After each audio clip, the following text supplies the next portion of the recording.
solve. Let's assume that under root 5 is a rational number. ठीक है, अगर आपको पूरे नंबर चाहिए तो इस क्वेश्चन में थोड़ा रटना पड़ेगा। ठीक है, तो under root 5 equal to A upon B, इधर लिख देंगे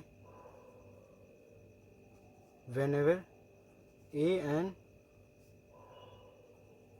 B is a coprime. Coprime वो नंबर होता है जिनका फैक्टर सिर्फ 1 होता है। ठीक है, इसके दो तरीके हैं, या तुम क्रॉस मल्टीप्लाई कर दो, ठीक है, या तुम वैसे ही मान के कर दो, इसको इधर डिवाइड हो तो इधर इधर पे भेज दो। 5 ये इधर डिवाइड में तो इधर मल्टीप्लाई में आ जाएगा, तो 5 भी हो जाएगा, बचा है। ठीक है, अब ये बचेगा, अब हम इसके आगे सॉल्व होगा नहीं, अब लिख देंगे हम स्क्वायरिंग बोथ साइड्स। ठीक है, जब हम 5b और a का स्क्वायर करेंगे तो हमें याद रखना है कि 1/2 का मतलब होता है अंडर रूट। ठीक है, अगर ये जब कहाँ भी तो ये 2 और रूट कर सकता है, तो 5 रूट का स्क्वायर b का स्क्वायर इक्वल टू a का स्क्वायर। अब 2 स्क्वायर और रूट कट जाएगा, बचा 5, b स्क्वायर बच गया। ठीक है, बचा a। अब हमें यहाँ पे फाइंड करना है a की वैल्यू। ठीक है, इतना तो हो गया बस, यहाँ इतना इसको मान के फर्स्ट टर्म मान के चलो। ठीक है, इतना, इसके बाद हमें फाइंड करने की ए बी की वैल्यू फाइंड करनी है। तो गाइस अब यहाँ इसके आगे सॉल्व कर लिया, अब इसके आगे यहाँ पे ब्रैकेट में लिखना पड़ेगा ए स्क्वायर डिविजिबल बाय 5। ठीक है, सो ए इज ऑल्सो डिविजिबल बाय 5। ये रूल है, हमें जब ए स्क्वायर 5 से डिविजिबल होगा तो 5 ए भी 5 से डिविजिबल होगा, इतना याद रखना है। ये रटना पड़ेगा भाई तुम्हें भी। ठीक है, मैंने भी रटा, आप भी रटोगे। अगर पूरे 5 नंबर चाहिए इस क्वेश्चन में बोर्ड में तो पूरा ये और 2-3 इसका लिखना है। ठीक, वो भी रटना पड़ेगा आपको। इसके बाद हमें सी की वैल्यू फाइंड कर ए की वैल्यू फाइंड करनी है, तो हमें इसको इससे डिवाइड करेंगे। क्या इधर डिवाइड कर देंगे तो क्या हो जाएगा, ए इक्वल टू 5c। अगर कभी भी कोई सा भी नंबर दे रखा हो अंडर रूट 3 अंडर 4, अगर अंडर रूट 3 दे रखा है तो हमें ए की वैल्यू ऐसे बता देना, बस खाली 3 लिख देना, उसके पीछे सी लगा दो, बस ये और ये ऐसे लिख देना। इसको इधर ए लिख दिया, इधर सी लिख दिया। अगर अंडर रूट में यहाँ 3 प्रूव करने के लिए दिया है तो यहाँ पे 3 लिख देंगे, बस सी की वैल्यू फाइंड कर लिया।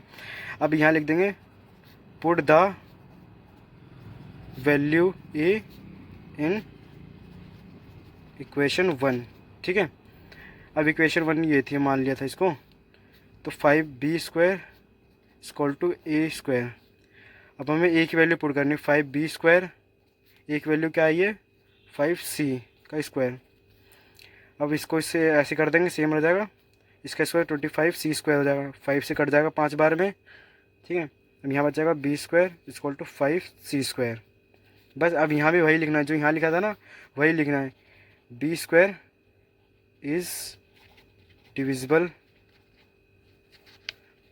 Bye 5, so b is also divisible by 5।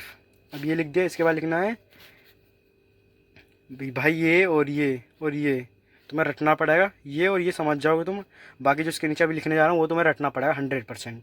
ठीक है, A and B have common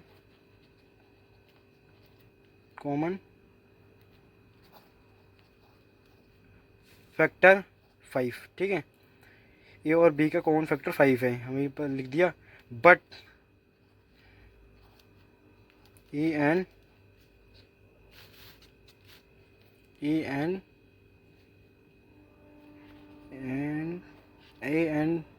B are coprime number. अब इसके बाद बस ये 2 लाइन लिख दिया। अब यहाँ लिखना है इसके बाद this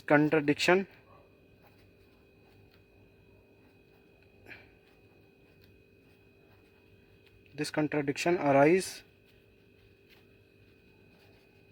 due to incorrect assumption, sorry भाई कौन पेल रही होगी, that √5 is रैशनल नंबर। हमने जो यहाँ पे माना था ना कि late assume that √5 is a rational number, और इसका मतलब है कि हमने जो माना था वो गलत प्रूफ हुआ है, ठीक है, इसलिए कहते हैं रैशनल नंबर। इसका मतलब वही है, हमारी गलत विचारधारणा से ये उत्पन्न हुआ है। तो हम यहाँ लिखते हैं hence √5 is a rational number. ठीक है, राइटिंग थोड़ी सी ख़राब है, समझ जाना।